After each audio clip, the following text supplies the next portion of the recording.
Ce samedi 18 avril, les Gabonais choisiront leur futur président. Depuis le 29 mars, la campagne bat son plein.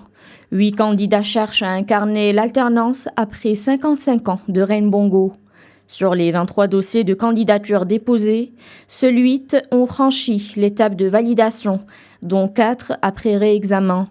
Une sélection rigoureuse opérée par les autorités de transition qui ont imposé des critères d'éligibilité inédits, tels que la naissance au Gabon d'au moins un parent gabonais né lui-même sur le sol national, la résidence continue de 3 ans, la renonciation formelle à toute double nationalité depuis au moins 3 ans, ou encore la maîtrise d'une langue nationale. Derrière les discours de renouvellement, quelle figure émerge réellement comme alternative au système Bongo? Brice Oligui Nguema, 50 ans, le favori candidat. Arrivé au pouvoir avec le coup d'État d'août 2023, qu'il décrit comme un acte de bravoure héroïque, ce militaire de carrière est l'ancien chef de la garde républicaine d'Ali Bongo et aide de camp de son père, Omar Bongo.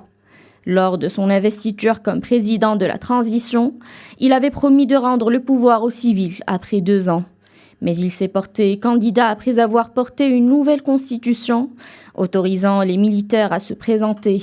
L'essor vers la félicité, son slogan, tiré de l'hymne national, résume son programme de bâtisseur. Alain-Claude Bilibanze, 57 ans, le principal challenger. Considéré comme l'adversaire le plus sérieux du général Oligui, ce politicien s'est placé dans l'opposition après le putsch d'août 2023, en dénonçant le risque de dictature et en reconnaissant publiquement les erreurs de gestion du régime déchu. Partisan d'une rupture totale, il accuse le général Oligui d'incarner la continuité du système Bongo et du Parti démocratique gabonais au pouvoir pendant 55 ans. Son programme propose un virage libéral, une stratégie de reconquête de la souveraineté industrielle et promet un revenu minimum garanti pour les plus vulnérables, financé par les revenus pétroliers et miniers. Joseph Lapensée Essignonne, 53 ans. Cet inspecteur des impôts plaide pour une société d'agriculture et d'élevage afin de réduire la dépendance aux importations. Il promet des aides pour encourager la natalité dans un pays à faible population. En campagne, il a promis de combattre le chômage des diplômés et dénoncer, entre autres, la situation chaotique des hôpitaux publics. Stéphane Germain Iloko Boussengi, 61 ans, médecin de formation, cet ancien porte-parole du Parti démocratique gabonais, le parti de la dynastie Bongo, soutient une meilleure décentralisation pour développer l'intérieur du pays. Il dit vouloir guérir le Gabon de la corruption, du chômage et des inégalités. Il dénonce un système mafieux autour du pouvoir. Zenaba Gringa Chanine, 36 ans, première gabonaise candidate à la présidence.